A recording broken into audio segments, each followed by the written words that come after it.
मनरेगा के नाम बदलाव के खिलाफ कांग्रेस ने राष्ट्रव्यापी आंदोलन छेड़ दिया है।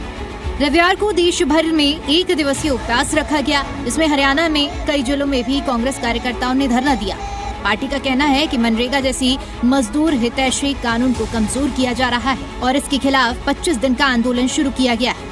कांग्रेस नेताओं का आरोप है कि पहले मनरेगा एक मजबूत कानून था, लेकिन मौजूदा सरकार ने इसे सिर्फ एक योजना बना दिया है। अगर मजदूर को 15 दिन में काम नहीं मिलता तो बेरोजगार भत्ता मिलता था, गांव में ही रोजगार मिलता था, महिलाओं की भागीदारी सुनिश्चित की जाती थी और ग्रामीण मजदूरों की न्यूनतम मजदूरी तय की गई थी। लेकिन अब नियम बदल दिया गया है, जिससे मजदूरों को खेती में भी कम दरों पर काम करना पड़ता है। पूर्व सीएम भूपेंद्र सिंह हुड्डा ने उठाए बड़े सवाल। मनरेगा को कमजोर कर गरीबों के पेट पर लात, 8 लाख पंजीकृत, सिर्फ 2100 परिवारों को काम, 5 साल से कोई मुआवजा नहीं। बीजेपी ने योजना को ही बदल दिया। कांग्रेस हर स्तर पर विरोध करेगी। खासतौर पर रोहतक में कांग्रेस का शक्ति प्रदर्शन देखने को मिला। डी पार्क स्थित आवास पर कार्यकर्ताओं के साथ पूर्व सीएम भूपेंद्र सिंह हुड्डा महात्मा गांधी की प्रतिमा के सामने 5 घंटे तक धरने पर बैठ गए।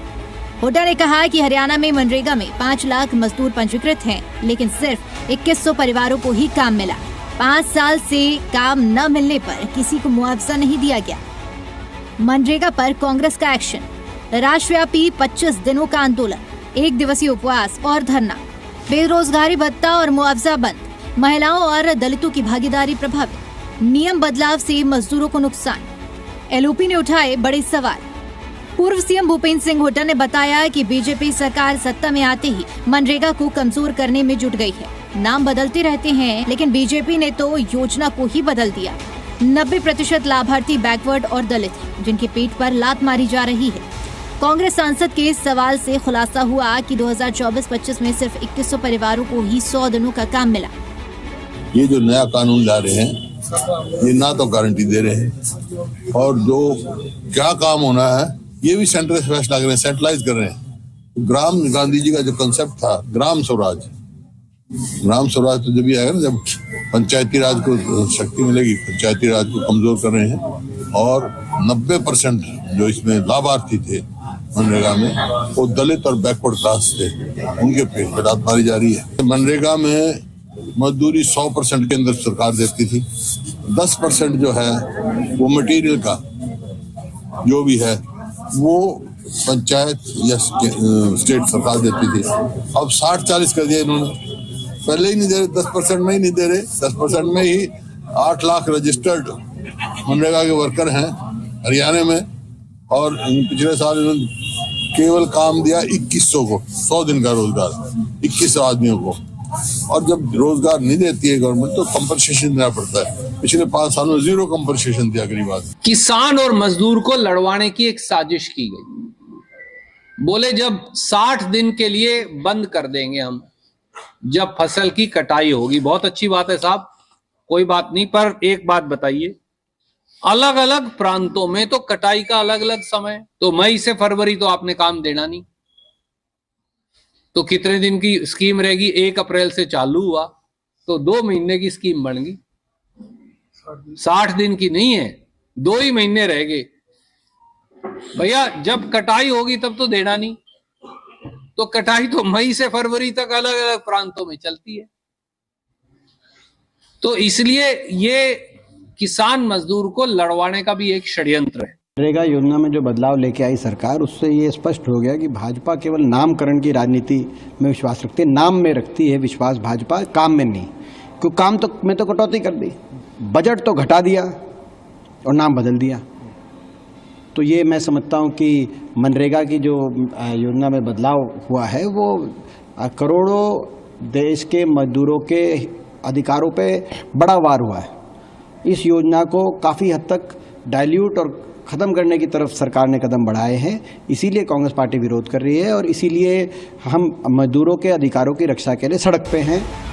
भूपेंद्र सिंह हुड्डा ने साफ कहा है कि मनरेगा महात्मा गांधी की विरासत है, जिसे बीजेपी खत्म करने की साजिश कर रही है। पार्टी हर स्तर पर विरोध करेगी और सरकार को फैसला वापस लेना होगा। हरियाणा के अन्य जिलों में भी कांग्रेस ने धरना दिया, जहां मजदूरों ने बताया कि अब गांव में रोजगार नहीं मिल रहा है और नियमों के बदलाव से वे मजबूर हो गए हैं। मनरेगा पर एलओपी के इन सवालों से सरकार पर दबाव बढ़ गया है। 8 लाख में से सिर्फ 2100 को काम मिलना क्या मजदूरों के साथ धोखा नहीं? क्या ये आंदोलन मनरेगा को बचाने में कामयाब होगा? ये तो आने वाला वक्त बताएगा, लेकिन इतना तो तय है कि कांग्रेस के विरोध से गरीबों के रोजगार का मुद्दा फिर सुर्खियों में है। ब्यूरो रिपोर्ट, जी मीडिया।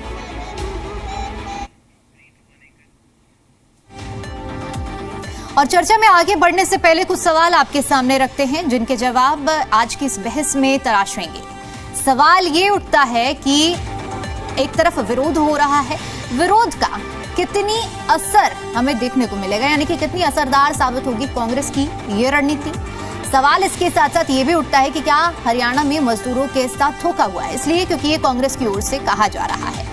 और सवाल ये भी उठता है कि क्या यह आंदोलन मनरेगा को बचाने में सफल साबित होगा, क्योंकि कांग्रेस की ओर से लगातार यही कहा जा रहा है कि जैसे कृषि कानूनों को दबाव में आकर सरकार ने वापस लिया है, वैसे ही हम सरकार को मजबूर करेंगे ताकि मनरेगा को लेकर जो बदलाव किया गया है, जी राम जी, जो अब कानून बन चुका है, इसे वापस लिया जाए और जो इसके बदलाव से मजदूरों के साथ गलत किया जा रहा है, उनके साथ अन्याय हो रहा है, जो प्रावधान बदले गए हैं, उन सभी चीजों में एक तरह से बदलाव देखने को मिले।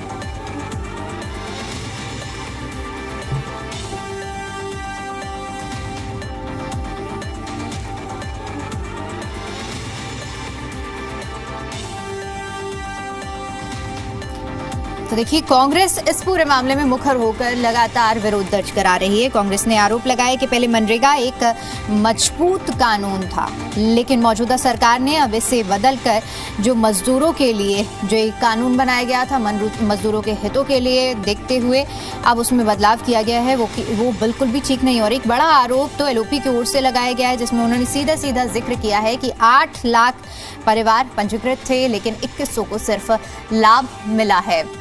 और चलिए अब इसी मुद्दे पर चर्चा करेंगे। चर्चा करने के लिए हमारे साथ मेहमानों का एक खास पैनल जुड़ चुका है, जिनसे मैं आपका परिचय करा देती हूँ। शंकर धूपड़ जी हमारे साथ जुड़ चुके हैं, प्रवक्ता हैं भारतीय जनता पार्टी से। सुरेश रोड जी हमारे साथ जुड़ चुके हैं, प्रवक्ता हैं कांग्रेस पार्टी से। रजत पंजेटा जी हमारे साथ जुड़े हैं, प्रवक्ता हैं इनेलो से। और संजय राय जी हमारे साथ जुड़े हुए हैं, वरिष्ठ पत्रकार हैं। आप सभी मेहमानों का आज की इस चर्चा में मैं बहुत स्वागत करती हूँ। और शुरुआत संजय जी मैं आपके साथ करूंगी और आपसे समझना चाहूंगी कि एक तरफ मनरेगा को लेकर विरोध प्रदर्शन हो रहा है, हमने देखा कि कल भी किस तरह से उपवास रखा गया एक दिन का, लेकिन दूसरी तरफ ये बड़ा आरोप है जहां 8 लाख परिवारों में से महज 2100 को लाभ मिलने की बात एलओपी की ओर से कही गई है। कुल मिलाकर अगर इस पूरे मामले को देखा जाए तो आप इसका विश्लेषण कैसे करेंगे? अगर विपक्षी दल, नमस्कार पहले तो सबसे पहले सभी को, और एडवांस में ही लोहड़ी की बधाइयां। और मैं देखिए अब ये कहूंगा कि विपक्ष अगर कोई बात को उठा रहा है तो सरकार को उसका स्पष्टीकरण देना चाहिए।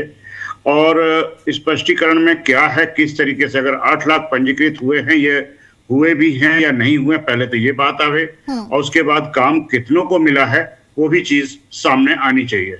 अगर आरोप कोई लगा रहा है तो उसके पीछे कुछ न कुछ तो तथ्य होंगे जिसकी वजह से वो सड़क पर आए हैं, या किसी भी तरीके से लोगों के बीच में जो बात रखी जा रही है, बिना तथ्य के कोई भी व्यक्ति अपनी बात को नहीं रखता है। ये भी स्पष्ट है, चाहे वो पक्ष का हो चाहे विपक्ष का हो। हम लोग तो यही देखते आए हैं अभी तक, लेकिन उसमें भी किस तरीके की बात आ रही है। अब उसका नाम बदला गया, क्या नाम है पूरे मनरेगा का, महात्मा गांधी रोजगार योजना का, और किस तरीके से कांग्रेस को दुख उस बात से है कि उसका नाम क्यों चेंज किया गया।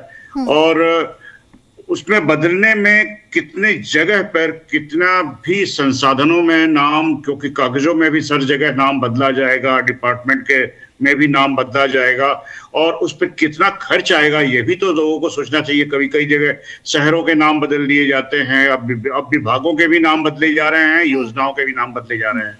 और ये भी चीजें एक शुरुआत इस भारतीय जनता पार्टी के शासनकाल में हुई है, और जो कि सब लोग देख रहे हैं। और उसी का है कि इस मनरेगा का नाम बदल के बीबीजी क्या करके कुछ उन्होंने नाम दे दिया है नया, और उसको बीबीजी राम जी वो नाम शायद दे दिया गया है। और उसकी वजह से देखिए कहने में भी उसको किस तरीके से लोग उसका विश्लेषण कर रहे हैं, अलग अलग नाम आएगा इसका, जिक्र तो अब हमारे शंकर धोपड़ जी करेंगे, इस चीज को बताएंगे भाई किस किस तरीके से क्यों किया गया, 8 लाख पंजीकृत हुए हैं या नहीं हुए हैं, काम कितने लोगों को मिला है और कितना मिला है। 2100 लोगों का ये कल से चर्चा है और जगह जगह यही एक हरियाणा में ही इसका विरोध नहीं हो रहा है, ऑल ओवर इंडिया कांग्रेस विरोध कर रही है इस चीज का।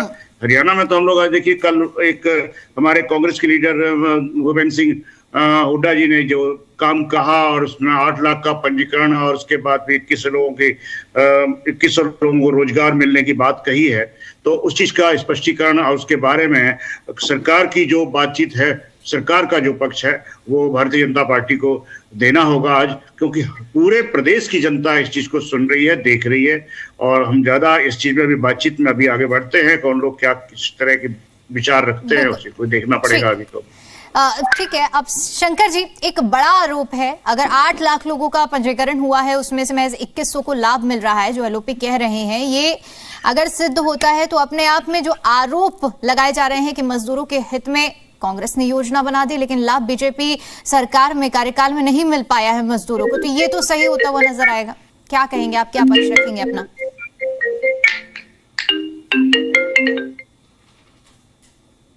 शंकर जी, आप तक आवाज पहुंच पा रही है?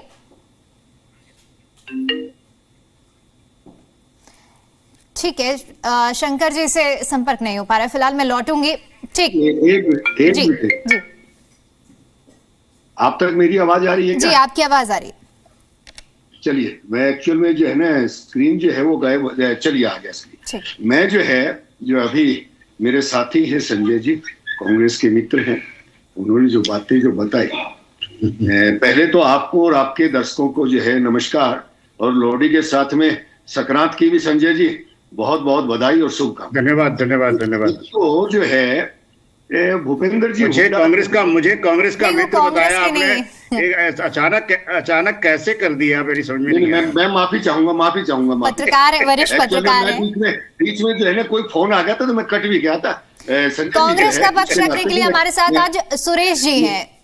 नहीं, मैं वो सुरेश जी ही लिखा था, जो है गलती से हो गया, दीपिका जी। ठीक है, कोई बात नहीं शंकर जी, आप मैं जो बात बता रहा था कि जो है भूपेंद्र सिंह जी हुड्डा की हम इज्जत करते हैं। भूपेंद्र सिंह जी हुड्डा पूर्व में मुख्यमंत्री रहे हैं और अब जो है वो एलओपी है, बड़े अनुभवी नेता है, लेकिन मुझे नहीं मालूम कि उनको ये जो है डाटा किसने दिया, कैसे लिख के दिया और किस तरह से लिख के दिया। आज 3:20 पर जो है मेरे पास में एक डाटा आया है वीबी जी राम जी का, विकसित भारत गारंटी फॉर रोजगार जो है ये योजना जो है एंड जो है आजीविका मिशन ग्रामीण, ये जो है ये जो 3:20 का डाटा आया है, ये जो 3:20 का डाटा है, इसमें जो ये है मस्टर रोल, ये 6830 की मस्टर रोल है। एक मस्टर रोल में जो है कम से कम 10 और ज्यादा से ज्यादा 17 मजदूरों का नाम होता है। हम एक बात ले लेते हैं कि 10 आदमी एवरेज की अगर लेने तो 68,300 आदमी आज काम पर थे। हरियाणा में एक कहावत है, झूठ के पांव नहीं होते। फिर ये 2100 का डाटा कहां से आया हुड्डा जी के पास, तो ये तो वही बताएंगे। और झूठ जो है, अभी जो है संजय जी जैसा बता रहे थे, ये झूठ जो है कोई भी जो है अपना विपक्षी दल आरोप लगाते हैं, लेकिन झूठे आरोप, अभी जो है खैर ये आज का विषय नहीं है, लेकिन फिर भी हमारे विपक्ष के नेता जो है एलओपी केंद्र में राहुल गांधी जी, उन्होंने डेड इकोनॉमी बताया था, उसका क्या असर रहा, लेकिन आज का वो विषय नहीं है। आज जो है हम अगर बात करें मनरेगा की, तो मनरेगा जो है ये अभी ये मेरे साथी बता रहे थे, काम बदलने में ये होगा वो होगा, बहुत सारी चीजें की जाएंगी। शायद मालूम होगा इनको कि रोजगार योजना का पहले नाम महात्मा गांधी जी के नाम पर नहीं था। 1980 में इंदिरा गांधी जी ने सभी पुरानी रोजगार योजनाओं को मिलाकर राष्ट्रीय ग्रामीण रोजगार कार्यक्रम योजना शुरू की थी, जिसे राजीव गांधी जी ने जवाहर रोजगार योजना का नाम दिया था। सोनिया मनमोहन की जब सरकार आई 2004 में, तो इन्होंने इसका नाम नरेगा कर दिया, और फिर 2005 में इन्होंने ही इसका नाम मनरेगा किया। कांग्रेस की सरकारों से भी हमारा ये पूछना है, कांग्रेस के मित्रों से भी हमारा ये पूछना है, क्या जवाहरलाल नेहरू जी का ये अपमान था? वो बार बार इसके नाम क्यों बदलते रहे? दिक्कत कहां आती है? और एक जो बात जो है आज जो बताएगी कि जो है सरसा में और बाकी जगह रोहतक में और इन लोगों ने प्रदर्शन वगैरह किया। सरसा की तो आपके ही न्यूज चैनल पर अभी मैं सुन रहा था, सरसा में फूट भी देखने को मिली।